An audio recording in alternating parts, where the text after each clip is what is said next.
हमारे इस channel Ganga cassette को लाल button दबाकर सब्सक्राइब करें व घंटी के निशान का बटन दबाएं ताकि सभी नए वीडियो आप तक तुरंत पहुंचे बिल्कुल मुफ्त।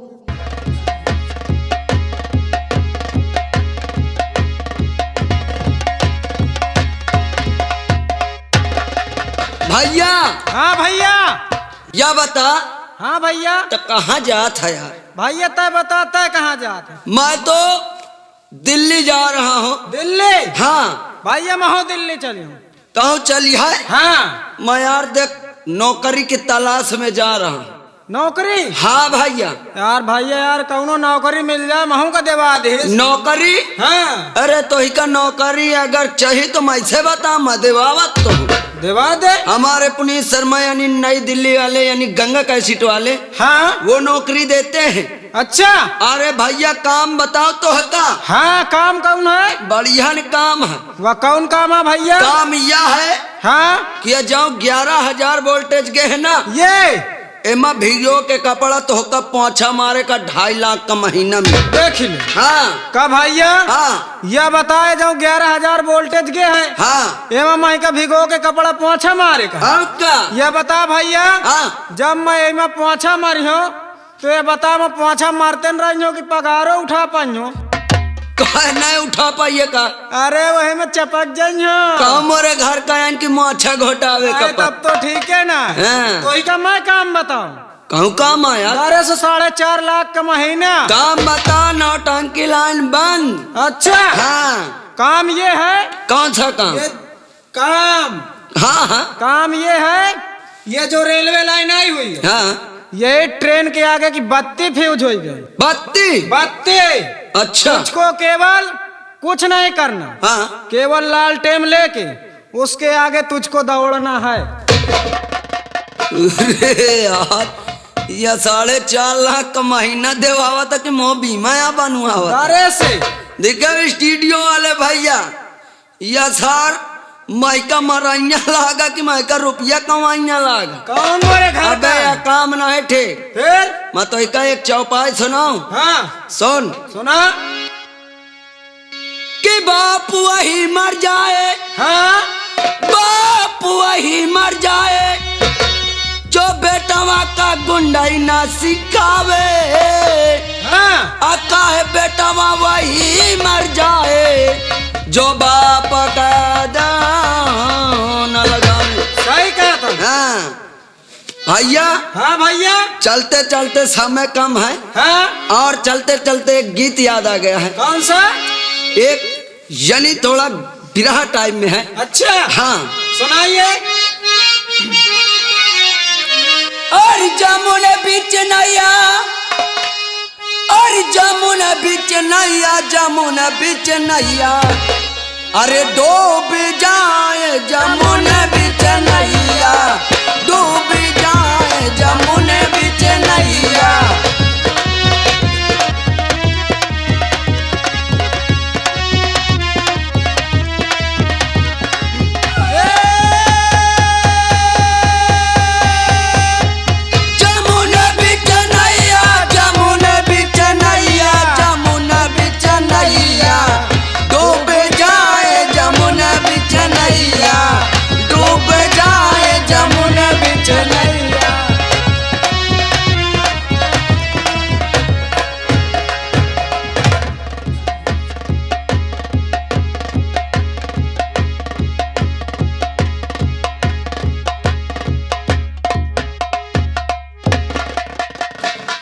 क्या बताऊं, आज मेरा नया नया गौना होकर आया है और मेरे पति ना जाने मुझसे बगैर बताए कहाँ चले गए हैं।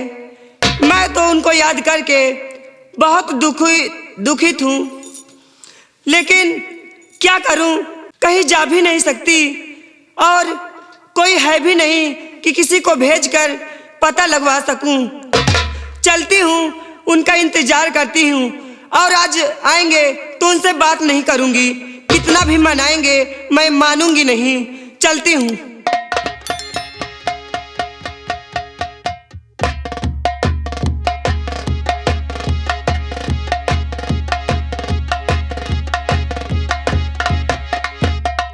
क्या बताऊं दोस्तों, मेरा ही नाम श्यामू है। मैं इसी रामगढ़ रियासत का रहने वाला हूँ। मेरा आज ही नया नया गौना होकर के आया है, लेकिन मैं यार दोस्तों के साथ बिजी था, अपनी पत्नी का ध्यान नहीं रखा। मुझे लेट तो बहुत हो गया है, पत्नी नाराज तो होगी, लेकिन चलता हूँ, चलकर उसे मनाता हूँ क्या कहती है।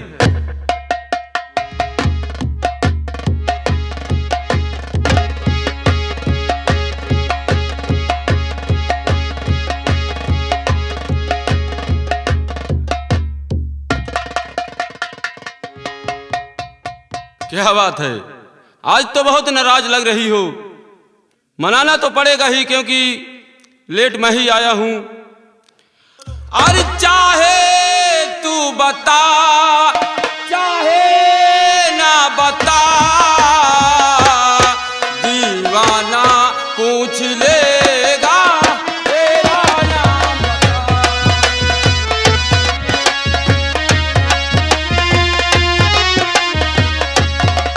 चाहे तू बता, चाहे ना बता, दीवाना पूछ लेगा तेरा नाम बता।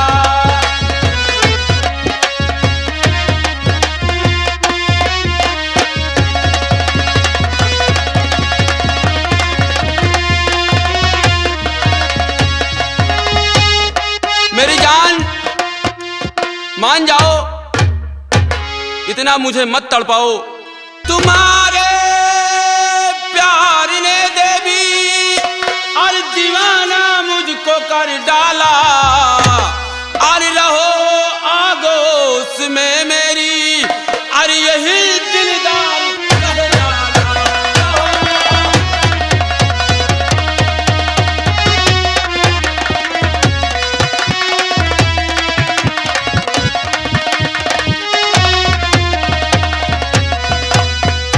मेरी जान मान जाओ, अभी भी वक्त है, इतना न तड़पाओ अपने आशिक को। अरे हटा लो रूह से चिलमने। मेरी जान आज हमारी सुहाग रात है। अरे हटा लो रूह से चिलमने, अरे मिलन की आज रहना है। हटा लो रूह,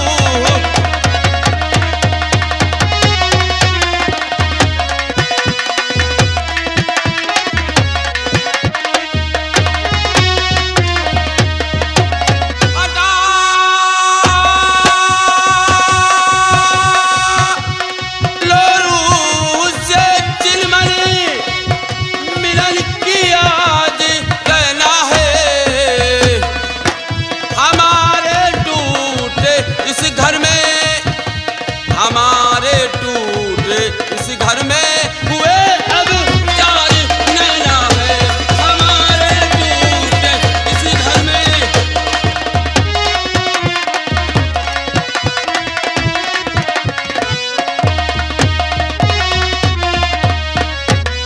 मेरी जान मैं यार दोस्तों के साथ इतना बिजी क्या हो गया, तुम तो बहुत ज्यादा नाराज हो गई। लेकिन खैर कोई बात नहीं, मैं आज से कसम खा के कहता हूं कि कभी लेट नहीं आऊंगा। ये बताइए हाँ, कि आप मुझे छोड़कर कहाँ चले गए थे? मैं यार दोस्तों के साथ बिजी हो गया, तो मुझे शाम हो गई, घर का मुझे कोई ध्यान ही न रहा। और जब तुम्हारी याद आई तो मैं वहां से दौड़ते हुए तुम्हारे पास आ गया। क्या आप मुझे ऐसे ही घर पे बिठाने के लिए गौना करके लेके आए थे? मेरी जान, अरे तुम दिल की अरे धड़कन में रहती हो, रहती मेरी।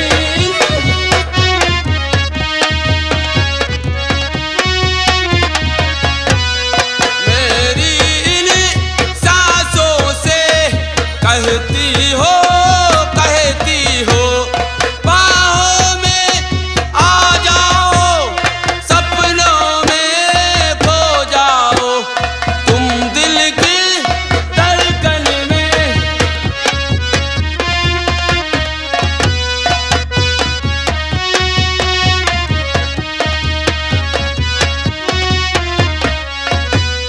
मान जाओ मेरी जान, इतना मत तड़पाओ। अरे दुनिया ने ठुकराया है, बस तुमने अपनाया है। इसको इतना चैन कहा, सबने इतना सताया है। अपना है एक सपना, बस तुम ही हो अपना।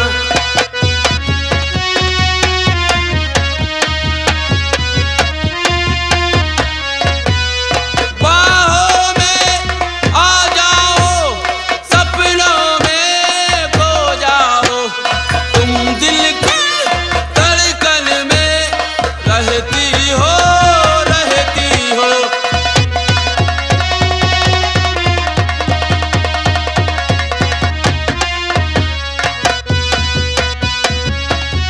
मेरी जान, हाँ स्वामी।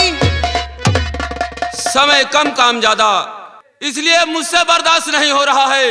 आओ अंदर चलते हैं, आराम करते हैं, उसके बाद जो सुबह होगा देखा जाएगा। ठीक है स्वामी। आओ।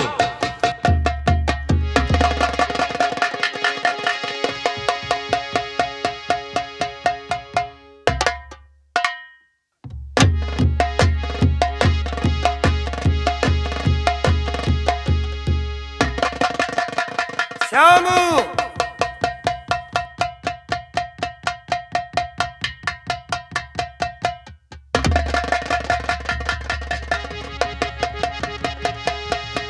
कहिए ठाकुर साहब, क्या बात है ठाकुर साहब? घबराओ नहीं, हाँ ठाकुर साहब। शायद इसलिए दहशत खा रहा है कि बिना कुछ बताए ठाकुर तेरे मकान कैसे आ गया? हाँ ठाकुर साहब, अगर कोई बात थी, कोई संदेशा भेज दिए होते, ये श्यामू आपके पास खुद हाजिर हो जाता। ठाकुर साहब, आप यहाँ तक तकलीफ क्यों उठाए? सब कुछ बताऊंगा श्यामू। हाँ ठाकुर साहब, आखिर यहाँ आने का क्या मकसद, क्या कारण है ठाकुर साहब? सुन हमारी बात को, और की बात मेरी सुनो श्यामू, तुम ध्यान से बात मेरी।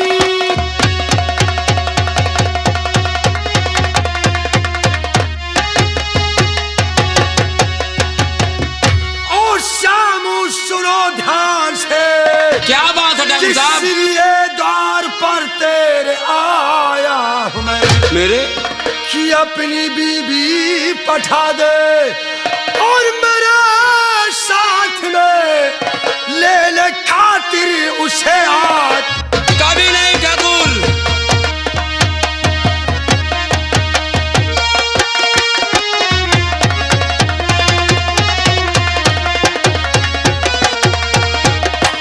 कि अपनी बीबी पठा दे और मेरे साथ में ले ले खातिर उसे आज। कभी नहीं।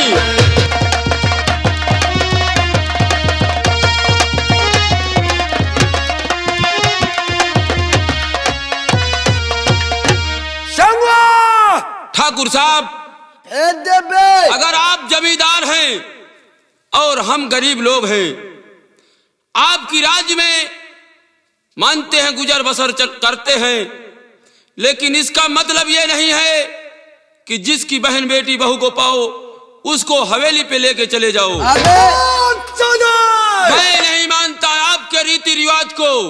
जब तक श्यामू के जिस्म में जान है, मेरी बीबी की ले जाने की तो बात छोड़ो, तुम उसे छू भी नहीं सकते हो। अबे भेज दे बे। श्यामू, हाँ तू रीत और रिवाज की बात करता है। हाँ, सुन हमारी बात को। कहो। और किले ने उपदेश तुझसे मैं आया नहीं, ले उपदेश।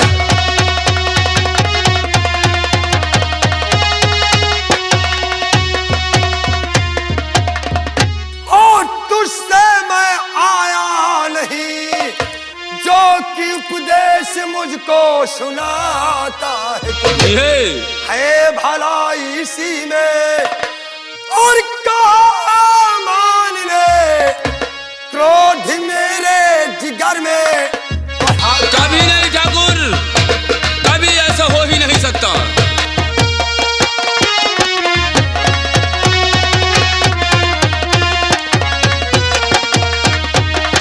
कि है भलाई इसी में और कहा मान ले क्रोध मेरे जिगर में बढ़ाता है तू। कभी नहीं ठाकुर,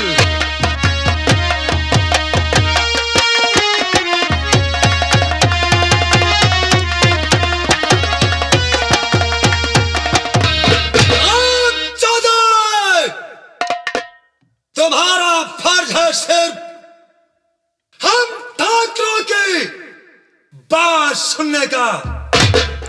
हम ठाकरों को तुम जैसे गरीब और मजलूम इंसानों की बात सुनने की आदत नहीं। ठाकुर मैं मानता हूं कि आपकी जमींदारी है, लेकिन इसका मतलब ये नहीं कि जो तुम्हारे जी में आए वही करोगे। आखिर हम गरीब हैं तो क्या हुआ, इज्जत तो हमारे पास भी है ठाकुर। अबे बीबी पठा दे यार, क्यों जो मैंने कह दिया जब तक मेरे जिस्म में जान है तुम मेरी बीवी को छू भी नहीं सकते हो। मरी कहाँ बम का था। सीधे पर का ना जाए फायदा मत उठा, क्योंकि मैं वो चीज हूं कि शायद तुझे ये नहीं मालूम कि मैं तेरे साथ क्या नहीं कर सकता। ठाकुर साहब मैं आपकी बात मानता हूं, लेकिन अगर आप ही अपनी राज्य में हम गरीबों के साथ ऐसा करोगे तो हम गरीब लोग कहां जाएंगे ठाकुर साहब। क्षमो, हाँ मैं तेरी राय और भाषण सुनने के लिए नहीं, मैं इसलिए आया हूं कि ठाकुर का फरमान है कि आज तेरी दुल्हनिया मेरे साथ ठाकुर की हवेली जाएगी। नहीं ठाकुर, मैं नहीं मानता ठाकुर का फरमान। जाकर के ठाकुर से कह देना कि जब तक श्यामू जिंदा है उसकी बीबी को लाने की तो बात छोड़ो, तुम उसे छू भी नहीं सकते हो। मरी देखो देखो मैं तुम्हारा मुआ निहारा छू। तो इसका मतलब हाँ तू हमारा फरमान, हमारा वसूल मानने से इनकार हो रहा है। कार, क्योंकि हम भी गरीब लोग हैं और इज्जत हमारे पास भी है। क्षमा, हाँ कहो। सुन मेरी बात को, और अगर चाहता है और तू अपनी भला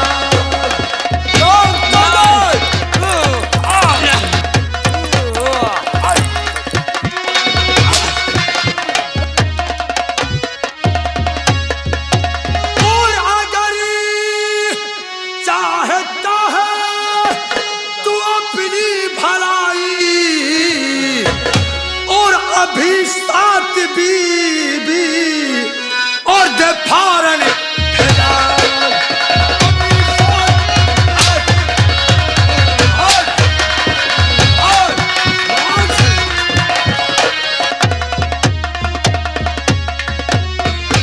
बीमार हंटर के चमड़ी उड़ा दो और नहीं मार हंटर के चमड़ी उड़ा दूं और समझ ले तेरी मौत और हाथों से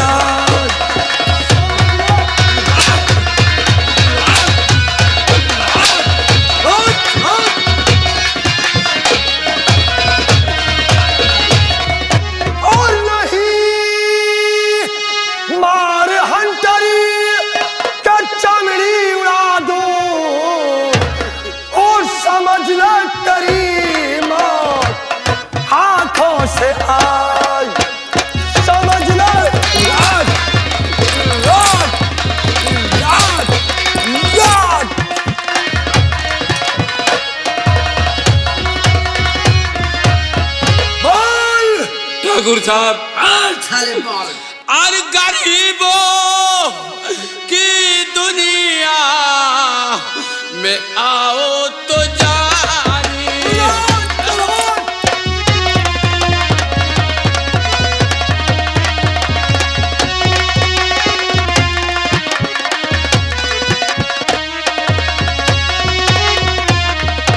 और गरीबों की दुनिया में आओ तो जानी,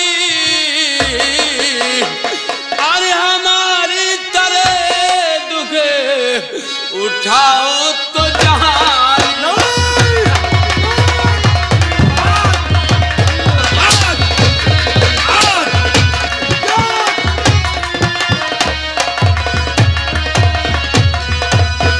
और निकलता है सूरज तो तपती जमी है, अरे हमारी तरह दुख उठाओ तो जानी।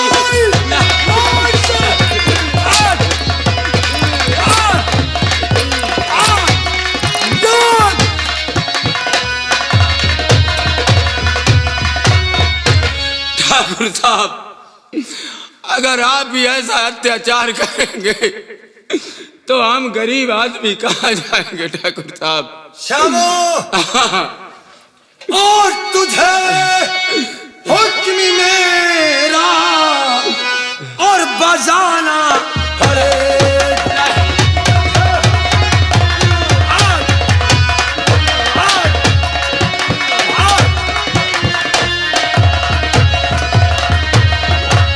और तुझे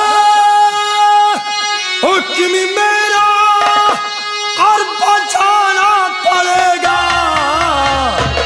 और नहीं मार हंटर की खाना पड़ेगा।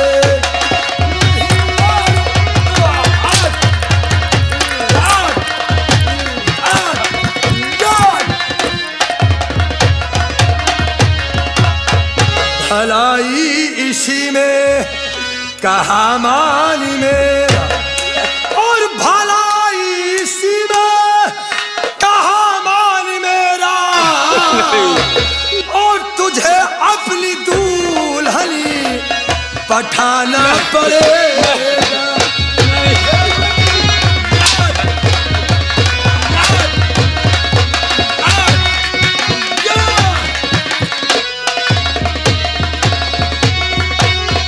ठाकुर साहब, पढ़ा दे बे। अरे नहीं बेसबब ठाकुर हमको सताओ।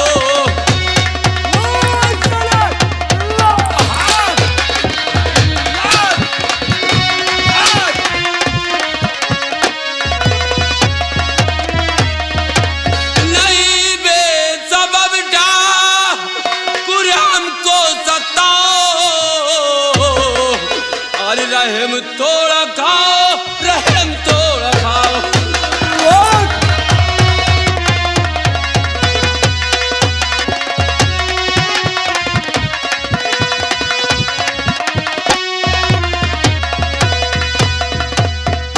ठाकुर साहब, बोल। हम गरीब आदमी किसी तरह से अपना गुजर बसर करते हैं, और आप ही लोग हम लोगों के ऊपर हथ करोगे शामू, तो हम किसके सहारे रहेंगे ठाकुर साहब? आज से नहीं, सदियों से इस रियासत का कानून चला रहा है कि जब भी कोई नई दुल्हन इस गांव में आती है तो उसकी सुहाग रात ठाकुर धर्मेंद्र प्रताप सिंह की हवेली में होती है। नहीं ठाकुर, और मैं तेरी बीवी को लेने के लिए आया हूँ, तेरी बीवी को लेने के लिए।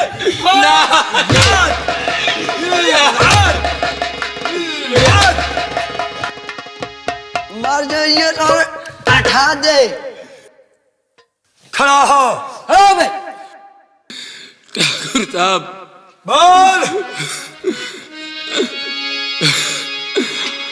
मैं आपके सामने हाथ जोड़ता हूँ। अबे भेज दे हाथ, न जोड़ न पाँव, भेज दे, मारो हाथ से बच कसम गई है। उस पैदा करने वाला की तेरे जिस्म का इतना चिथड़ा उड़ाऊंगा, इतना चिथड़ा उड़ाऊंगा कि तू सारे दर्द को बर्दाश्त नहीं कर सकेगा। ठाकुर साहब, दर्द को नहीं। बर्दाश्त नहीं।